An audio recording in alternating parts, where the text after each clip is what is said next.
नीतीश कुमार को कुर्सी से उतारने की तैयारी शुरू हो चुकी है और ध्यान देने वाली बात यह है कि ये तैयारी महागठबंधन ही अकेला नहीं कर रहा है, बल्कि नीतीश की दोस्त और इस समय उसकी साथी बीजेपी, उसकी तरफ से ये तैयारी महागठबंधन से कहीं ज्यादा चल रही है, क्योंकि बार बार ऐसे फैसले लिए जा रहे हैं।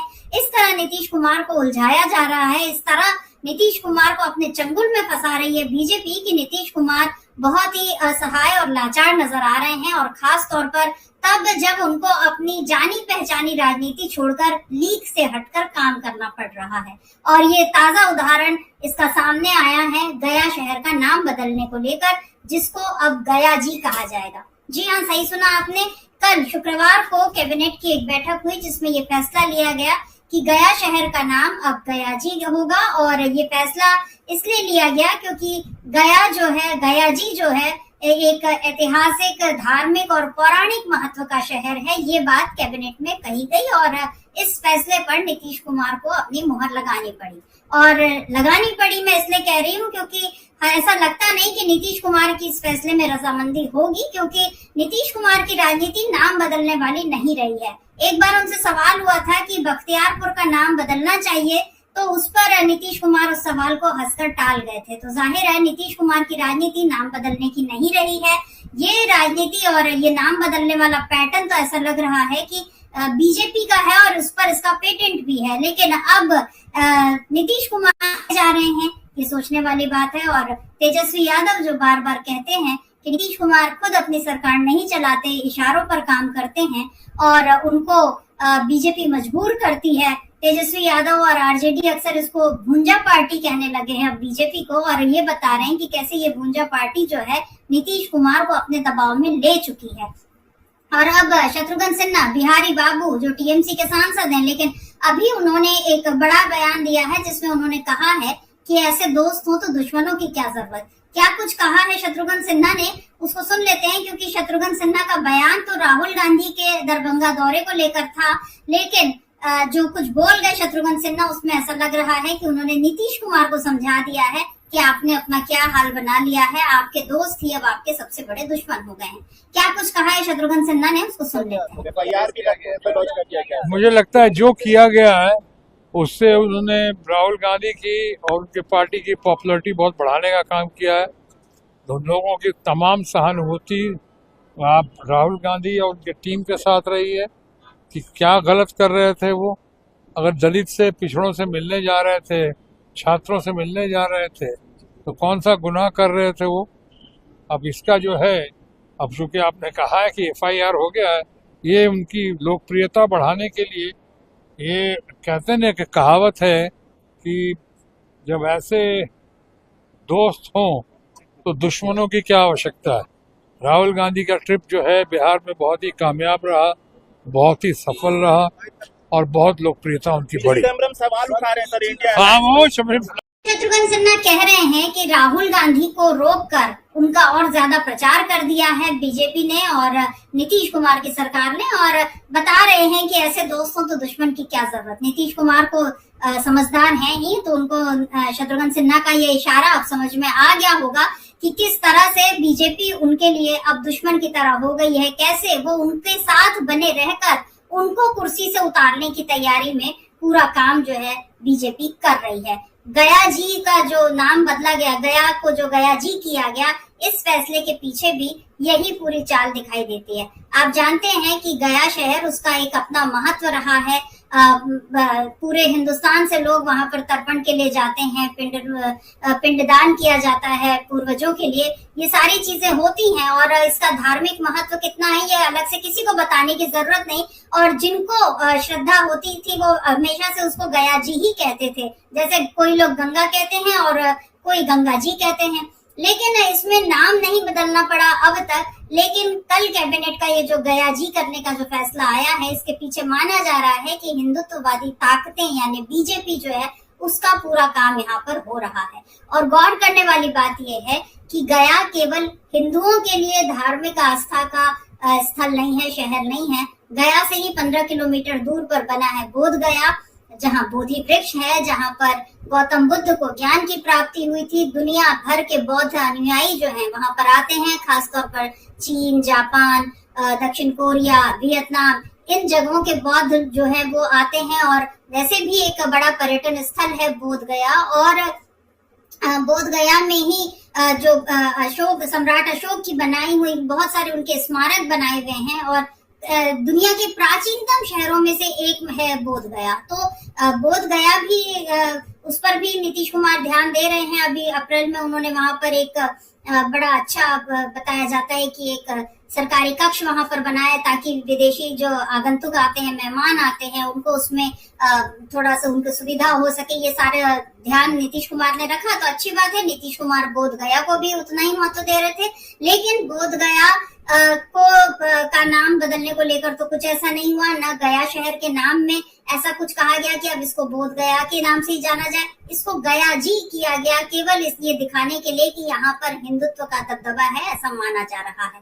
और इस फैसले के पीछे बहुत सारे कारण जो है वो ये दिख रहे हैं कि अभी चुनाव होने वाले हैं। बोध गया में वैसे भी अभी एक जो महाबोधि मंदिर है उसको लेकर भी आंदोलन चल रहे हैं। वहां के ट्रस्ट को लेकर ये सवाल उठ रहे हैं कि क्यों वहां पर शामिल किया गया। इस तरह के तमाम विवाद भी अभी महाबोधि मंदिर को लेकर चल रहा है। लेकिन उस सब को छोड़कर उनके बीच में गया जी शब्द यह नाम जो करने का फैसला है नीतीश कुमार का, इसके पीछे बीजेपी का दबाव जो है वो साफ नजर आ रहा है। शेक्सपियर ने तो जरूर कहा था कि नाम में क्या रखा है, लेकिन ये बात उन्होंने इंग्लैंड में कही थी। शेक्सपियर हिंदुस्तान में होते और आज के दौर में होते तो ये बात बिल्कुल नहीं कह पाते, क्योंकि बीजेपी की तो सारी राजनीति ही हिंदुत्व के नाम पर है। और उसके बाद वो प्रतीकों को और भावनाओं को भुनाकर ही बीजेपी अपनी राजनीति आगे बढ़ाती है। और इसमें उसके लिए सबसे आसान काम ये होता है कि वो किसी भी तरह नाम को बदले। हर जगह आपने उत्तर प्रदेश में देखा है कितने सारे जगहों के नाम बदले।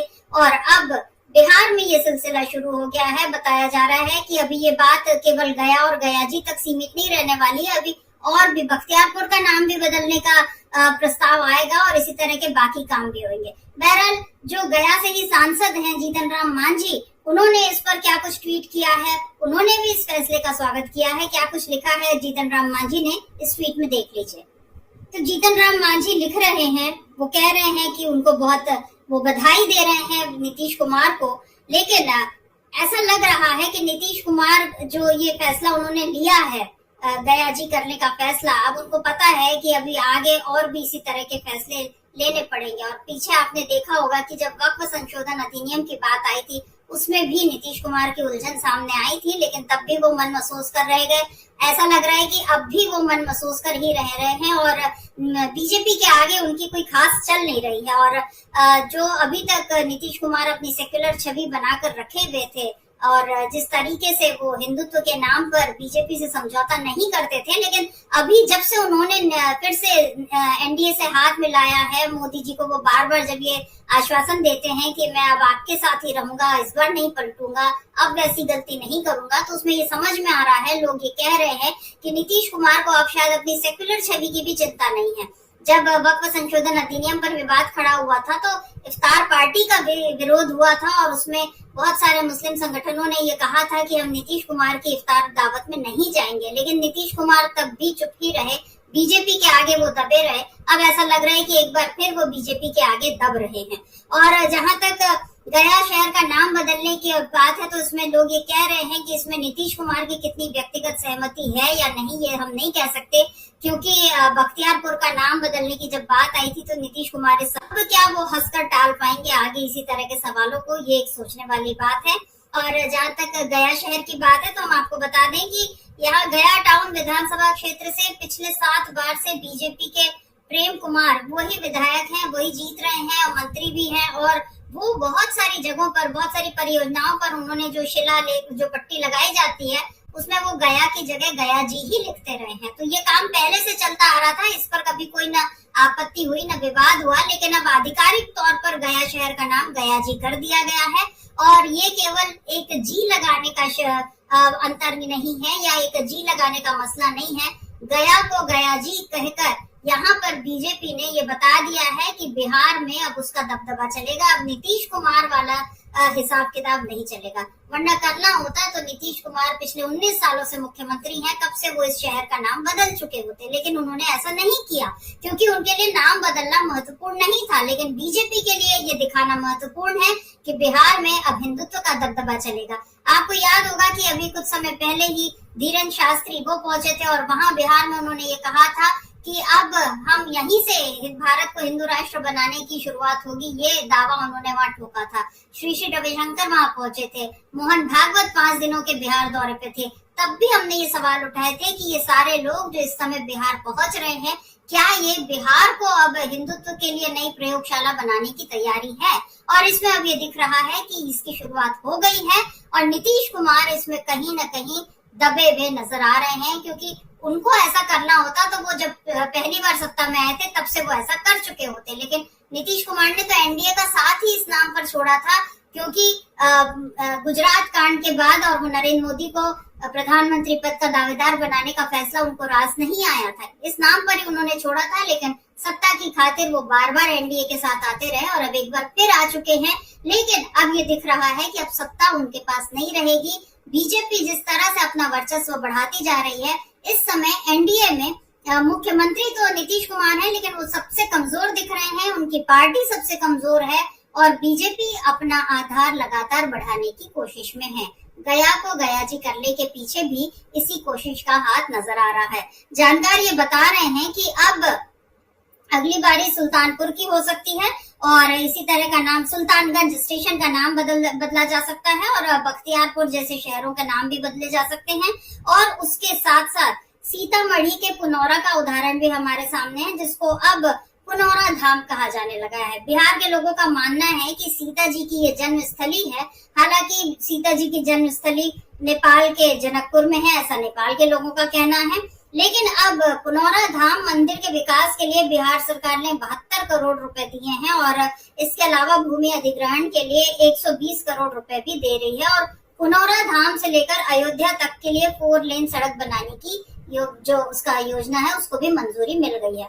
तो सड़कें बने, अच्छी बात है, कनेक्टिविटी बढ़े, लेकिन पुनौरा धाम से अयोध्या तक 4 लेन बनाने का मतलब है कि अब वो हिंदुत्व को एक राज्य से दूसरे राज्य तक फैलाने की कोशिश है और बिहार जो अब तक बचा हुआ था इस हिंदुत्व के खेल से, वो अब बीजेपी के राज में इसमें उलझता हुआ दिखाई दे रहा है।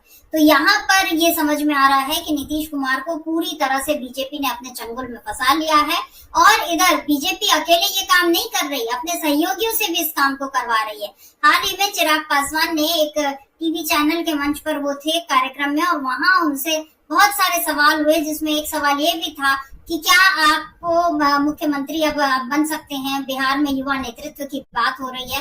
तो बड़े सटल तरीके से, बड़े ही कहना चाहिए चुपके चुपके ये मैसेज पहुंचा दिया गया कि नीतीश कुमार को अब मुख्यमंत्री नहीं रहने दिया जाएगा, नए चेहरे, युवा चेहरे की बात यहाँ पर होने लगी। और इस पर हालांकि चिराग पासवान ने कहा कि मुझे पद लेना होता तो मैं 2020 में ही आ चुका होता और गठबंधन में तब मैं नहीं छोड़ा होता, और अगर तब मैं रहता गठबंधन के साथ तो मैं खुद केंद्र में मंत्री होता और मेरे 3-4 लोग जो हैं, विधायक जो हैं, वो बिहार में मंत्री होते। ये दावा चिराग पासवान ने किया, यानी वो ये बता रहे हैं कि गठबंधन को उस समय छोड़ने का उनका फैसला अपना था, अपनी राजनीति के तहत था। लेकिन अब वो राजनीति क्यों बदल गई है, अब क्यों चिराग पासवान गठबंधन के साथ है, अब क्यों वो बिहार फर्स्ट, बिहारी फर्स्ट की जो बात करते हैं उसके पीछे नीतीश कुमार को किस तरह हटाने का खेल रचा जा रहा है, ये भी सामने आ गया। क्योंकि जो एंकर थे जिन्होंने चिराग पासवान से सवाल किए, उन्होंने ये तो कहा कि आप युवा चेहरे हैं, उसके अलावा उन्होंने प्रशांत किशोर का नाम लिया और यहाँ तक कि कन्हैया कुमार का नाम भी ले लिया, लेकिन कहीं भी उन्होंने तेजस्वी यादव का नाम नहीं लिया।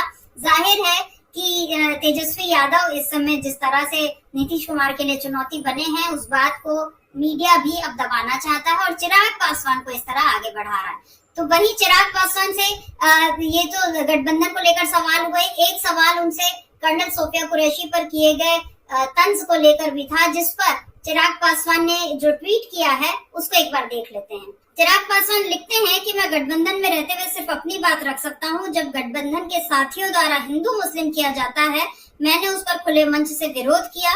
मेरा भरोसा मेरे प्रधानमंत्री पर है, जो सबका साथ, सबका विकास, सबका विश्वास की बात करते हैं। कुछ असामाजिक तत्व हर जगह होते हैं, उन पर सख्त कार्रवाई होनी चाहिए। अगर ऐसे लोग मेरे पार्टी में होते तो मैं उन्हें आजीवन बाहर कर चुका होता, लेकिन गठबंधन की सीमा है, इससे ज्यादा कुछ नहीं कह सकता।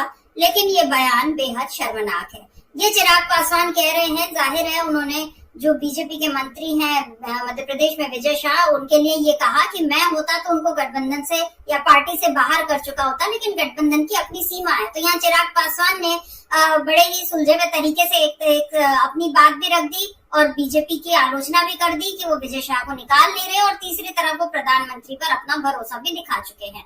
तो चिराग पासवान बिल्कुल अपने पिता के नक्शे कदमों पर चलते हुए बहुत तरीके से सारे लोगों को साध रहे हैं, और इस साधने में उनकी भी नजर बिहार की कुर्सी पर है, ये नजर आ रहा है।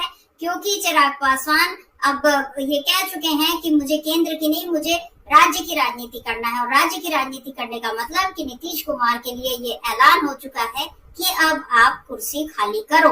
ये बात अब जो अटल बिहारी वाजपेयी ने कही थी कांग्रेस के लिए, अब बीजेपी जो कह रही है नीतीश कुमार के लिए कि कुर्सी खाली करो, बीजेपी आती है। हालांकि बीजेपी आएगी या नहीं ये नहीं कहा जा सकता, लेकिन इस समय इतना तय दिख रहा है कि नीतीश कुमार अब दोबारा मुख्यमंत्री नहीं बन पाएंगे, क्योंकि बीजेपी उनको अब की बार मुख्यमंत्री नहीं बनाएगी। ये बात गया और गया जी को करने के नाम पर जो जिस तरह से नाम बदला गया है, गया शहर का नाम गया जी किया गया है, इस फैसले में सारी चीजें एक लाइन से नजर आ चुकी हैं। तो आगे क्या होगा इस पर भी हमारी नजर रहेगी। आगे और अपडेट लेकर हम आपके बीच हाजिर होंगे। आज के लिए बस इतना ही।